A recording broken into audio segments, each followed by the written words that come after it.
नमस्कार दोस्तों, आपका स्वागत है दास्तान प्रयागराज की इस सीरीज में। पिछली 3 वीडियो में आपने अपना प्यार और विश्वास दिखाया, उसके लिए आपका बहुत बहुत धन्यवाद। आज हम उसी सीरीज में आगे बढ़ते हुए प्रयागराज में स्थित चंद्रशेखर आजाद पार्क, खुसरो बाग, आनंद भवन, अशोक स्तंभ, कौशाम्बी, श्रृंगवेरपुर के साथ प्रयागराज में ही स्थित झूसी के किले की एक रोचक कथा आपको सुनाने वाले हैं। तो वीडियो को पूरा देखिएगा।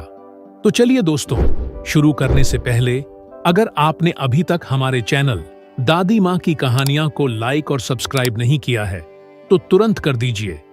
साथ ही बेल आइकन दबा दें ताकि आपको हमारी हर नई वीडियो की नोटिफिकेशन मिलती रहे। अब बिना देर किए आइए इस रोचक कथा को शुरू करते हैं।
चंद्रशेखर आजाद पार्क। दोस्तों, आपने बॉबी देओल और सनी देओल की मूवी शहीद तो देखी ही होगी, जिसमें आपने देखा होगा कि सनी देओल चंद्रशेखर आजाद की भूमिका में है और वे किस तरह से अंग्रेजों से लड़ते हुए जब उनके पास गोलियां खत्म हो जाती हैं तो वे जीते जी अंग्रेजों के हाथ न आ जाए, इससे बचने के लिए उन्होंने इसी पार्क में खुद को अपने ही रिवॉल्वर से शूट कर लिया।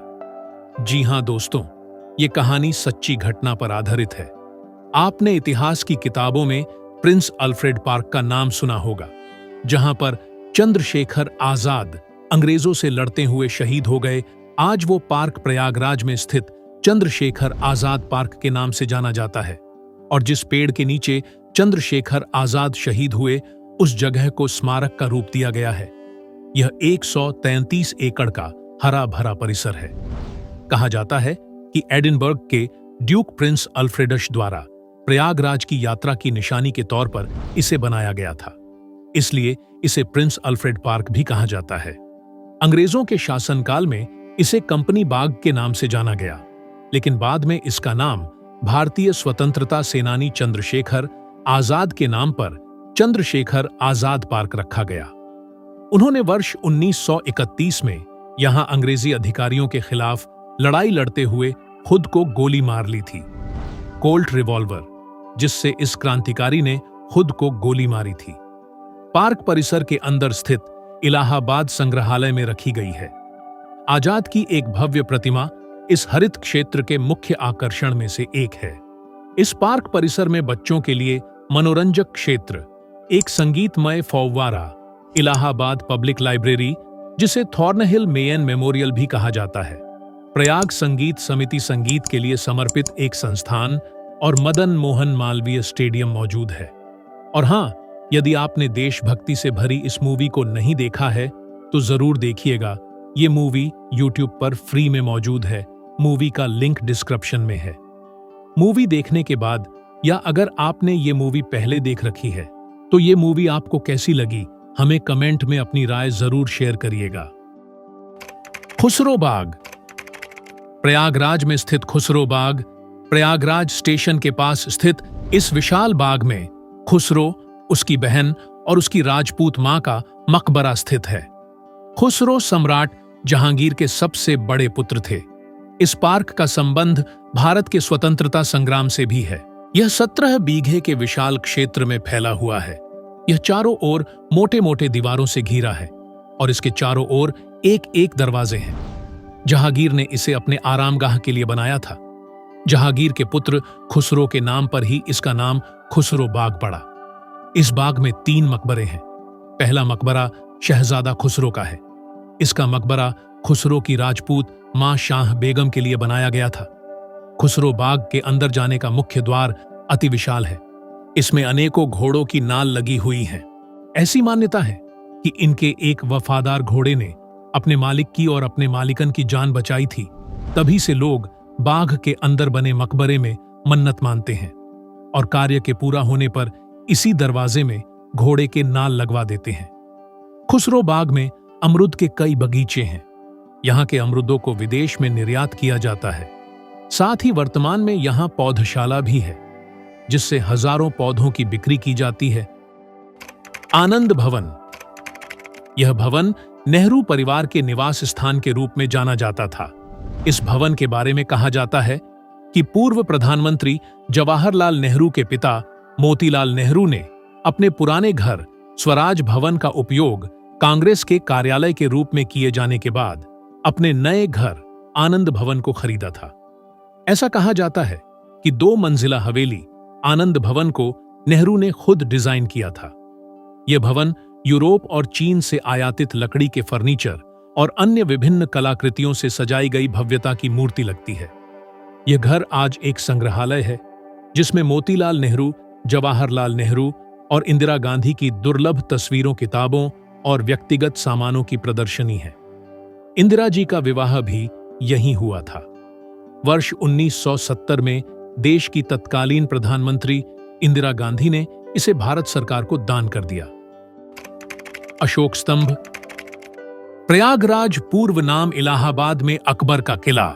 दोस्तों, यदि आप प्रयागराज और इलाहाबाद के नाम को लेकर उलझन में है, तो हमने इस पर भी एक वीडियो बनाया है। इसके पीछे भी एक रोचक कहानी है। नीचे डिस्क्रिप्शन में इस वीडियो का लिंक दिया है। आप उस वीडियो को जरूर देखिएगा, आपको मजा आएगा। तो चलिए आगे बढ़ते हैं। आपको बता दें कि किले के अंदर 10.6 मीटर ऊंचा अशोक स्तंभ उन 3 आकर्षणों में से एक है जिन्हें पर्यटकों को देखने की अनुमति है। 232 ईसा पूर्व में निर्मित इस स्तंभ लेखों से यह पुष्टि होती है कि प्रयागराज शहर ने बौद्ध धर्म में एक महत्वपूर्ण भूमिका निभाई थी। यह भव्य स्तंभ पॉलिश किए बलुआ पत्थर से बनी है। अशोक के लेखों के अतिरिक्त इस स्तंभ पर गुप्त साम्राज्य के शासक समुद्रगुप्त और मुगल बादशाह जहांगीर के स्तंभ लेख भी हैं। गुप्त शासक की प्रशंसा में जो लेख स्तंभ पर उकेरे गए हैं, उन्हें राज दरबार के एक प्रसिद्ध कवि हरिसेन ने लिखा था। वर्तमान में किले का उपयोग भारतीय सेना द्वारा किया जा रहा है। हालांकि यह स्तंभ पर्यटकों के देखने के लिए सुलभ है। कौशाम्बी। वर्ष 1997 में कौशाम्बी को प्रयागराज से अलग करके एक नया जिला बनाया गया। लेकिन कौशाम्बी का इतिहास बहुत अधिक पुराना है। न केवल हिंदू महाकाव्यों में, बल्कि रामायण और महाभारत में भी कौशाम्बी का उल्लेख मिलता है। कौशाम्बी बौद्ध शिक्षाओं का भी एक लोकप्रिय केंद्र था। वास्तव में भगवान बुद्ध के समय में कौशाम्बी भारत के 6 महत्वपूर्ण और समृद्ध शहरों में से एक था। भगवान बुद्ध ने 2 बार यहां आकर अपने अनुयायियों को प्रवचन दिए थे। हालांकि ये ग्रंथ पुराण इसकी एक अलग कहानी बताते हैं। उनके अनुसार भारत साम्राज्य के एक शासक निकस्सू का राज्य बाढ़ में बह गया था, जिस कारण उन्होंने अपनी राजधानी हस्तिनापुर को कौशाम्बी स्थानांतरित कर दिया। खुदाई के दौरान मिला पुराना किला, अशोक स्तंभ, बड़ी संख्या में मूर्तियां, ढले हुए सिक्के, टेराकोटा की वस्तुएं, मूर्तियां और एक भव्य मठ आदि सब मिलकर कौशाम्बी को एक प्राचीन शहर साबित करते हैं। श्रृंगवेरपुर। श्रृंगवेरपुर सुंदर स्थान पर स्थित श्रृंगवेरपुर एक अनोखा गांव प्रयागराज शहर से लगभग 40 किलोमीटर दूर स्थित है। इसका उल्लेख हिंदू महाकाव्य रामायण में निषाद राज के शाही राज्य की राजधानी या मछुआरों के राजा के रूप में मिलता है। पौराणिक कथा के अनुसार इस गांव का नाम शिरंगी ऋषि के नाम पर पड़ा था।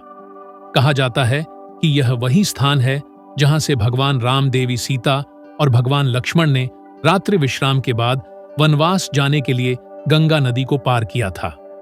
स्थानीय मान्यता के अनुसार नाव वालों ने भगवान राम, लक्ष्मण और सीता को नदी पार कराने से मना कर दिया था। स्थिति को हल करने के लिए निषाद राज खुद मौके पर पहुंचे और नदी पार कराने के लिए भगवान राम के सामने एक शर्त रखी। निषाद राज ने कहा कि यदि वह उनसे अपने अपने पैर धुलवा लेते हैं तो वह उन्हें नदी पार करवा देगा। भगवान राम ने यह शर्त स्वीकार कर ली। निषाद राज ने उनके पैर धोए और उन्हें अपनी नाव में बैठाकर नदी पार करवा दिया। जिस स्थान पर राजा ने ऐसा करने के लिए कहा था उसका नाम रामचूरा रखा गया और वहां एक चबूतरे का निर्माण किया गया। यह एक बेहद ही शांत स्थान है। चारों ओर हरियाली और एक विशाल नदी वाला श्रृंगवेरपुर धीरे धीरे पर्यटकों के बीच लोकप्रिय हो रहा है। झूसी का किला। आपको बता दें कि झूसी एक रूपांतरित नाम है। पहले यहां का नाम प्रतिष्ठानपुर था। कुछ पुराने इतिहासकार से इसके प्रतिष्ठानपुरम होने की जानकारी मिलती है, जो कि चंद्र राजवंश की राजधानी थी। आज ये कालांतर में झूसी के नाम से प्रसिद्ध है। आखिर क्या कहानी हो सकती है इसके पीछे? आखिर क्या वजह रही होगी जिसके कारण यह किला उल्टा हो गया? क्या यह किला सच में उल्टा हो गया या इसके पीछे भी कोई कहानी है? क्या केवल प्रयागराज में ही इस तरह का उल्टा किला मौजूद है? सवाल तो कई है। तो आइए हर एक सवाल से एक एक करके पर्दा उठाते हैं। आपने वो कहावत तो सुनी ही होगी, अंधेर नगरी चौपट, राजा टका शेर भजी टका शेर खाजा। यह कहावत यहां पर उस वक्त शासन कर रहे राजा हरिबोंग के विषय में कहा जाता है। देखा जाए तो शहर का नाम व उल्टे किले के विषय में कई कहानियां व लोक कथा प्रचलित है। कहा जाता है कि प्रतिष्ठानपुर को 13वीं से 14वीं शताब्दी के बीच बाह्य आक्रमणकारियों द्वारा जला दिया गया था। आग से झुलसे हुए इस शहर को झुलसी के रूप में जाना जाने लगा, जो कि कालांतर में झूसी हो गया। नाम का ये रूपांतरण तो समझ में आता है, लेकिन किले के उल्टे होने के पीछे क्या राज है? कहा जाता है कि कालांतर में हुए कुछ भूकंप के कारण किले के कुछ हिस्से उलट गए। लेकिन इन सभी के पीछे एक और कहानी प्रचलित है। कहा जाता है कि यहाँ का शासक हरिबोंग एक मूर्ख शासक था, जिसके मूर्खतापूर्ण फैसले और आदेशों से यहाँ की जनता काफी परेशान थी। उसकी मूर्खता के किस्से काफी प्रचलित भी थे। उसके इस मूर्खतापूर्ण रूप से शासन करने के तरीकों की वजह से अंधेर नगरी चौपट राजा वाली कहावत ने जन्म लिया। कहा जाता है कि एक बार राजा हरिबोंग ने अपने राज्य में एक साधु को दावत में बुलाकर उसका घोर अपमान कर दिया। राजा के दुर्व्यवहार से नाराज साधु ने राजा को श्राप दे दिया कि तेरा राज्य नष्ट हो जाएगा। इसी श्राप के चलते इस राज्य पर एक रात आसमान से एक उल्का गिरा, जिससे यह राज्य जलकर तबाह हो गया। साथ ही उस उल्के की टक्कर इतनी जबरदस्त थी कि आसपास के क्षेत्र में भूकंप सा आ गया और किले का कुछ हिस्सा उलट गया। लेकिन किले के अंदर किसी भी प्रकार के उल्का के गिरने के निशान नहीं है। तो आखिर क्या वजह रही होगी इसके उल्टा होने की? ये जांच का विषय है।